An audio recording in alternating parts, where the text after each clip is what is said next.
बड़ी खबर ये है और सबसे ज्यादा सवाल ये उठाया जा रहा है कि क्या पाकिस्तान ईरान के साथ किसी जंग में जाने वाला है। तो इस सवाल का जवाब इस वीलॉग में हम ढूंढते हैं। बहुत सारी आलमी खबरें हैं मशरिक वस्ता से खास तौर पे, और उसमें हमें इन चीजों का जवाब मिल जाएगा। सबसे पहले तो ये है कि ऐसा बज़ाहिर दिखाई दे रहा है कि सऊदी अरब दीगर अरब ममालिक के साथ मिलकर ईरान के खिलाफ जंग का हिस्सा बनने जा रहा है। और इसका जो सबसे बड़ा सबूत है वो तो ये है कि अमेरिका ने अपने हमले को फौरी तौर पे खलीजी ममालिक से निकलने का हुक्म दे दिया। खास तौर पे सऊदी अरब को खाली किया जा रहा है और ये हुक्म दिया गया है अमरीकी हुकूमत की जानिब से कि सफारती अमला, खास तौर पे जो सफारतकार भी हैं, वो फौरी तौर पे सऊदी अरब को छोड़ दें।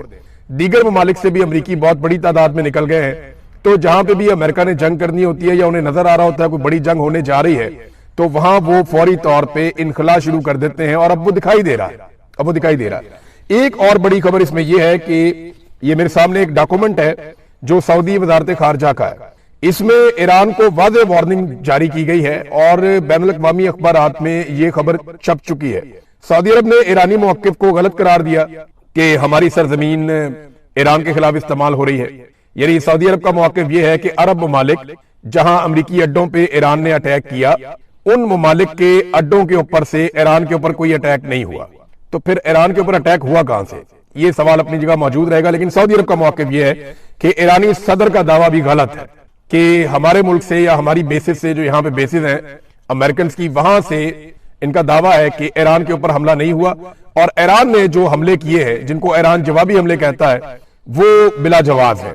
सऊदी अरब ने सख्त अल्फाज इस्तेमाल किए हैं और साफ ईरान को एक तरह से जंग का नोटिस या धमकी दी है। और पाकिस्तान ने जो है उसके बाद ये स्टेटमेंट दिया है कि हम सऊदी अरब के साथ या सऊदी हुकूमत के साथ एक दिफाई मुआहदे में है। ये पाकिस्तान ने कहा है इस सिचुएशन के बारे में।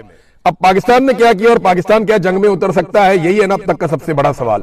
तो सबसे पहले तो आप ये देख लें कि प्रोफेसर जियांग, जिनके बहुत सारे इंकशाफात या बहुत सारी उनकी पेशन गोइयां वो बिल्कुल दुरुस्त साबित हो रही हैं। ये चाइनीज प्रोफेसर हैं। प्रोफेसर जियांग ये कहते हैं कि अगर जंग बढ़ी तो पाकिस्तान का बड़ा अहम किरदार इसमें हो जाएगा।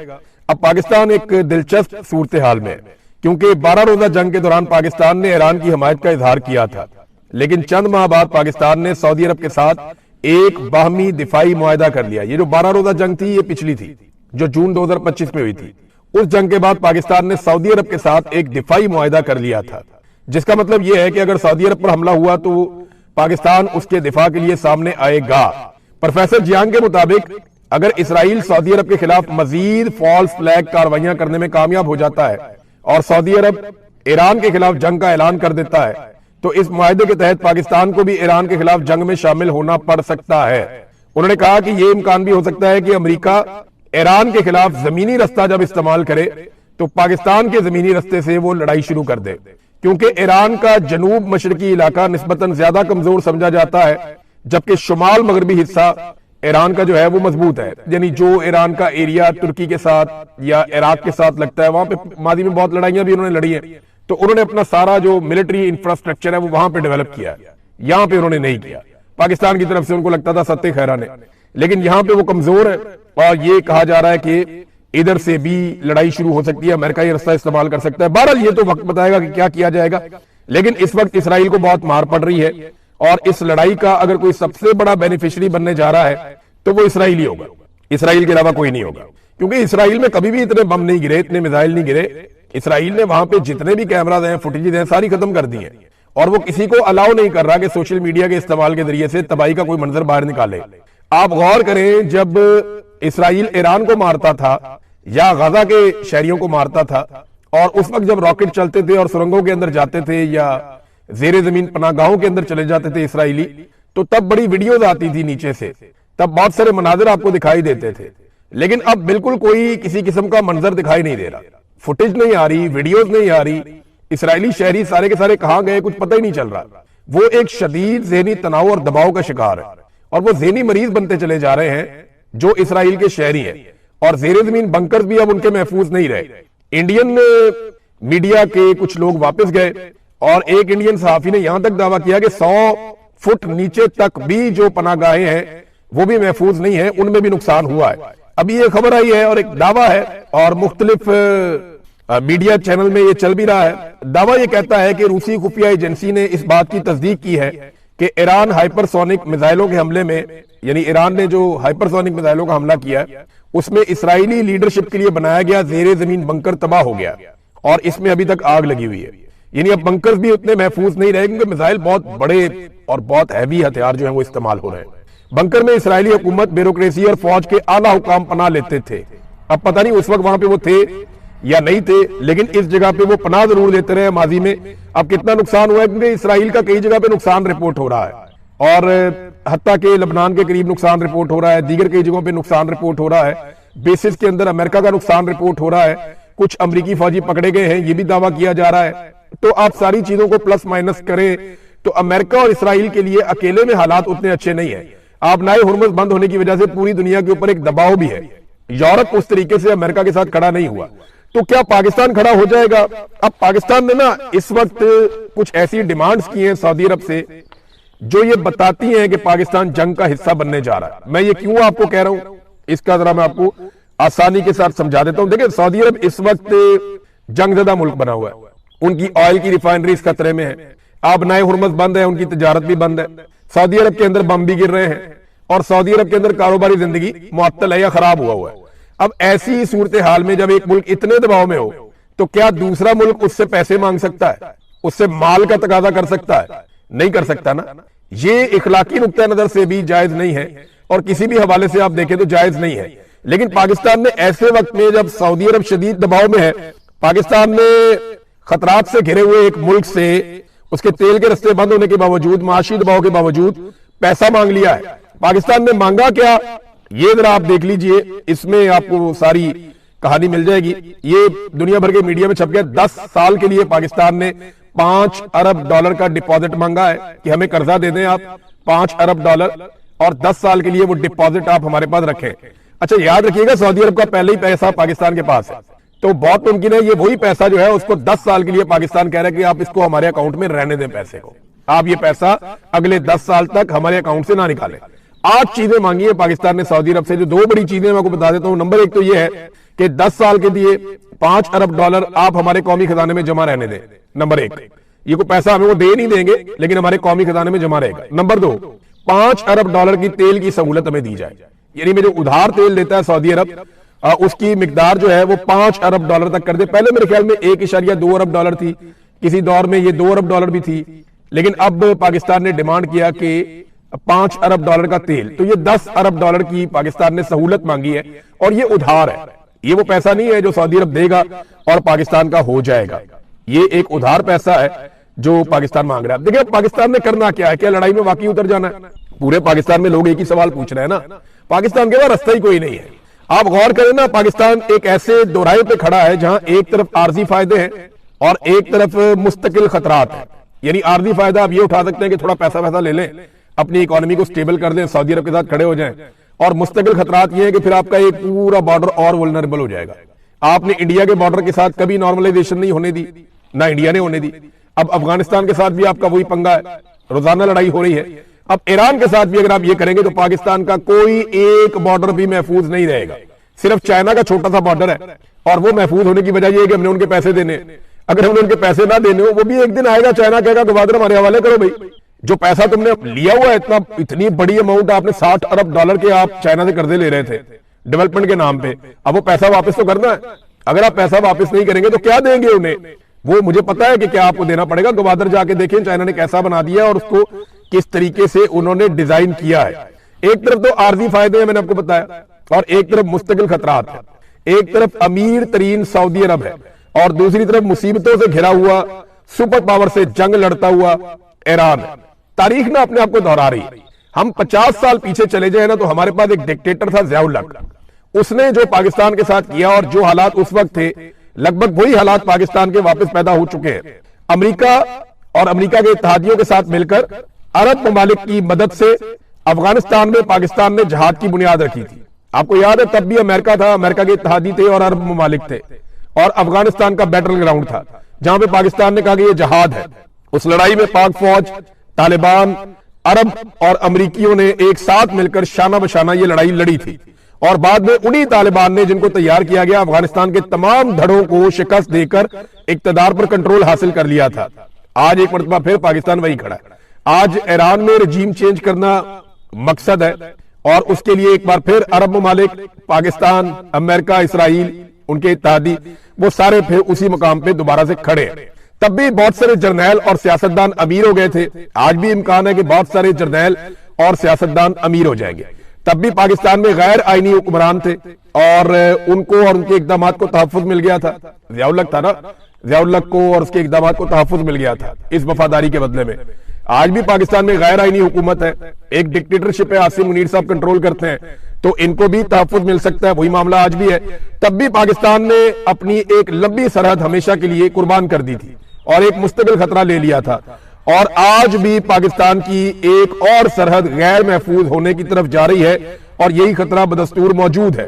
تو پاکستان کو بڑے ہوش کے ساتھ فیصلہ کرنا پڑے گا. لیکن فیصلہ تو ہو چکا، پارلیمان میں ڈسکس ہی نہیں کیا. یعنی جب پاکستان سعودی عرب کے ساتھ دفاعی معاہدہ کرنے جا رہا تھا تو پارلیمان میں پاکستان نے ڈسکس نہیں کیا. پارلیمان میں ڈسکس کرتے تو یہ شرط رکھی جاتی کہ اگر سعودی عرب کسی ہمارے دوست ہمسایہ مسلمان برادر اسلامی ملک سے لڑے گا تو ہم اس لڑائی کا حصہ نہیں بنیں گے. اگر کسی دشمن سے لڑے گا تو لڑائی کا حصہ بنیں گے. کوئی کنڈیشن رکھی جا سکتی تھی نا، لیکن کنڈیشن رکھی نہیں گئی. یہ کہا گیا کہ سعودی عرب پر حملہ، پاکستان پر حملہ. اور پاکستان پر حملہ کیا سعودی عرب پر حملہ ہوگا یا نہیں ہوگا، اس سوال کا جواب ابھی تک ہمارے پاس نہیں ہے. ہاں لیکن ایک بات ہے، اب اس کو نا ہمارے مولوی، یہ جو درباری مولوی ہیں پاکستان کے اندر بے شمار، یہ اس کو مکہ اور مدینہ کی حفاظت قرار دیں گے. وہ کہیں گے جناب کہ ہم تو حرم کی حفاظت کے لیے جا رہے ہیں، ایک ہوں مسلم حرم کی پاسبانی کے لیے، نیل کے ساحل سے لے کر تا بقا کے کاشغر. ایسے ایسے شعر آپ کو مولویوں نے سنانے نا، ایسا ایسا آپ کو جذباتی کرنا ہے نا کہ جیسے مکہ اور مدینہ کو خطرہ اسرائیل سے نہیں ہے، ایران سے ہے. اب یہ مولوی آپ کو یہ کہانیاں سنائیں گے اور آپ کو لڑائی کی طرف راغب کریں گے اگر یہ ماحول بن گیا تو. میں کنڈیشن ابھی بھی رکھ رہا ہوں، مجھے ابھی بھی پتہ نہیں کیوں امید ہے کہ شاید کوئی ہوش کے ناخن لے اور اس لڑائی سے پاکستان کو بچایا جائے. لیکن بظاہر چیزیں اسی طرف جاتی ہوئی دکھائی دے رہی ہیں. جس طرح پاکستان نے 10 ارب ڈالر کی فیسلٹیز مانگی ہے نا، ادھار مانگا کہ 5 ارب ڈالر تو ادھار دے دو ہمارے اکاؤنٹوں میں، آپ رکھ دیں 10 سال کے لیے. کچھ اور چیزیں بھی مانگی ہیں، IMF کے والے سے بھی مدد مانگی ہے، اور ساتھ میں 5 ارب ڈالر کا ادھار تیل بھی آپ ہمیں دے دیں، فیسلیٹیٹ کر دیں. جس طرح پاکستان نے مانگا ہے اس سے تو یہ لگتا ہے کہ پاکستان ایک سودے بازی کر رہا ہے. اب مکہ اور مدینہ تو کوئی خطرے میں ہے نہیں، اور ایران سے تو مکہ اور مدینہ کو کوئی خطرہ ہونا نہیں چاہیے. مسلمان تو سارے اس کی حفاظت کے لیے ہیں. لیکن مجھے ایسا لگتا ہے اور کچھ سورسز یہ کہتے ہیں کہ کچھ نہ کچھ ایسا ہونے والا ہے عرب ممالک میں جس کے بعد اس لڑائی کا جواز بن جائے گا. یہ میں آپ کو پھر بتا دیتا ہوں کہ آنے والے دنوں میں کچھ نہ کچھ ایسا ہوگا عرب ممالک میں جس کے بعد لڑائی کا جواز پیدا کر دیا جائے گا یا لڑائی کا جواز بن جائے گا. پاکستان کی پالیسی جو ہے نا وہ بڑی پرو اسرائیل ہے. میں یہ دیکھ رہا ہوں کہ پاکستان وہ ساری چیزیں کر رہا ہے جس سے اسرائیل کو فائدہ ہو رہا ہے. بورڈ آف پیس کے اندر جانا، امریکہ کو درخواست کرنا کہ ہم اپنی فوج بھیجنا چاہتے ہیں غزہ میں، پھر سعودی عرب کے ساتھ ایک دفاعی اتحاد میں جانا، پھر اسرائیل اور امریکہ کی مذمت نام لیے بغیر کرنا، ان کا یعنی نام بھی نہ لینا، ان کی مذمت بھی نہ کرنا، پھر ایران کی مذمت کرنا کہ وہ امریکی اڈوں پہ اٹیک کیوں کر رہا ہے.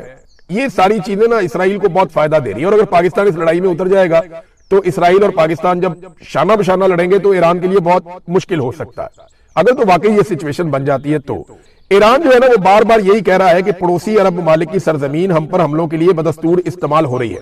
پاکستان میں نا ایک اور بڑی خوفناک کارروائی ڈالی جا رہی ہے. کچھ نئے اکاؤنٹس بنے ہیں پاکستان میں سوشل میڈیا پہ. یہ ذرا آپ نے غور کرنا ہے اور آپ نے دیکھنا ہے، کیونکہ جو ہمارے دوست انالیسس کرتے ہیں انہوں نے یہ رپورٹیں بنا لی ہیں.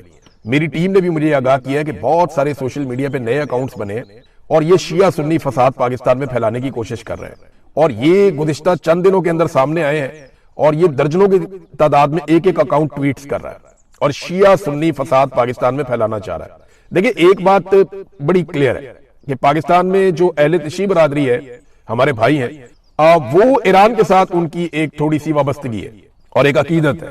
لیکن ابھی جس طرح سے ایران نے یہ لڑائی لڑی ہے، یا اس سے پہلے پچھلے سال جون میں لڑی تھی 12 دن کی، یا اس کے علاوہ ایران نے جس طرح فلسطینی یا فلسطینیوں کے کاز کے لیے آواز اٹھائی ہے پورے مسلم امہ سے بڑھ کے، تو جو اہل سنت پاکستانی ہیں ان سب کے دلوں میں بڑی قدر بڑھ گئی ہے ایران کی، اور بہت زیادہ بھائی چارہ اور اتحاد کی فضا بنی ہے پاکستان میں پہلی مرتبہ.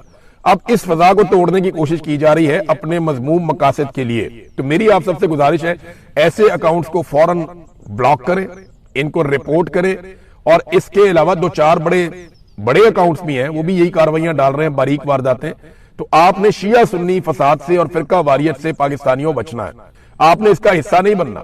جب دشمن بم مارتا ہے تو وہ یہ نہیں دیکھتا کہ یہ شیعہ یا سنی ہے. جب وہ آپ کے اوپر اٹیک کرتا ہے, جب غربت آتی ہے تو وہ یہ نہیں دیکھتی کہ یہ شیعہ یا سنی ہے.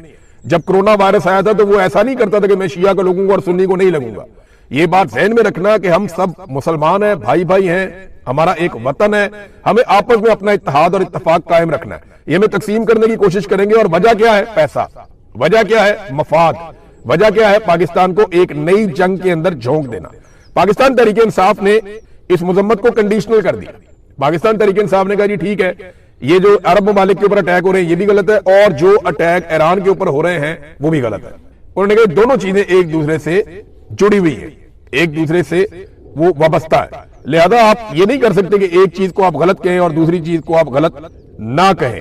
تو نیتن یاہو کے بارے میں آپ کو بتا رہا تھا کہ اس کے بارے میں پاکستان کے جذبات خاصے نرم ہو گئے, اور نیتن یاہو کو پاکستانی ٹی وی چینلز میں دکھایا جاتا ہے, نیتن یاہو کے بیانات پاکستانی ٹی وی چینل کے اوپر چلائے جاتے ہیں, نیتن یاہو کے لوگوں کے ساتھ شہباز شریف صاحب جا کر ملتے ہیں, اور کمال شہباز شریف صاحب نے دل بڑا کیا, اور زبردست تعلقات اسرائیل کے ساتھ یا اسرائیل کے حمایتیوں کے ساتھ انہوں نے استوار کیے ہیں, کمال طریقے سے کیے ہیں.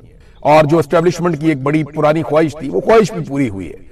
امریکہ کے صدر ڈونلڈ ٹرمپ کی ایک خواہش تھی, وہ ہمیشہ سے اسرائیل کو ایک محفوظ ملک دیکھنا چاہتے ہیں, ایک مضبوط ملک دیکھنا چاہتے ہیں. وہ دیکھنا چاہتے ہیں کہ تمام طاقتور اسلامی ممالک اسرائیل کے ساتھ اچھے تعلقات بنائیں, اور ڈونلڈ ٹرمپ کو اس میں خاصی کامیابی حاصل ہوئی ہے. ڈونلڈ ٹرمپ نے ثابت کیا کہ اس سے بہتر دوست کوئی بھی اسرائیل کا دنیا میں نہیں ہو سکتا. تو نیتن یاہو کے خلاف بات کر رہے تھے اقبال افریدی صاحب قومی اسمبلی میں, مبینہ طور پہ یہ سارے سوشل میڈیا پہ لان تان ہو رہی ہے, تو انہوں نے جناب بند کر دی آواز ہی بند کر دی. اب آپ نیتن یاہو کے خلاف بھی نہیں بول سکتے, کیسا ہے قومی اسمبلی میں نیتن یاہو کے خلاف بھی نہیں بول سکتے, یہ حالات ہے. تو ناظرین, اب میں جاتے جاتے آپ کو ایک چیز بتاتا ہوں کہ ہمیں چورن کیسے بیچا گیا, اور ایک دفعہ نہیں بار بار بیچا گیا. تھوڑا عرصہ پہلے ہمیں, اب سے کوئی 1-1.5 مہینہ پہلے ہمیں کہانی سنائی گئی کہ پاکستان کا کوئی 12 ارب ڈالر کہتا تھا, کوئی 15 ارب ڈالر کہتا تھا, کوئی 20 ارب ڈالر کہتا تھا کہ پاکستان جناب اسلحہ بیچنے جا رہا ہے, ہمارے جہاز, ہماری چیزیں, ہمارے ویپن, ہمارے میزائل ہم دنیا کو بیچنے جا رہے ہیں. یہ اربوں ڈالر کی کہانی ہمیں سنائی گئی. نمبر 1. نمبر 2, پھر دوبارہ سے ہمیں ایک اور چورن بیچا گیا کہ جناب معدنیات ہی اتنی نکل آئی کہ مٹی بیچ کے اربوں ڈالر کما لیں گے, 16 ارب ڈالر ادھر سے آ جائے گا, 250 ارب ڈالر کی وہ والی معدنیات پڑی ہے, 300 ارب ڈالر کی وہ والی معدنیات پڑی ہے.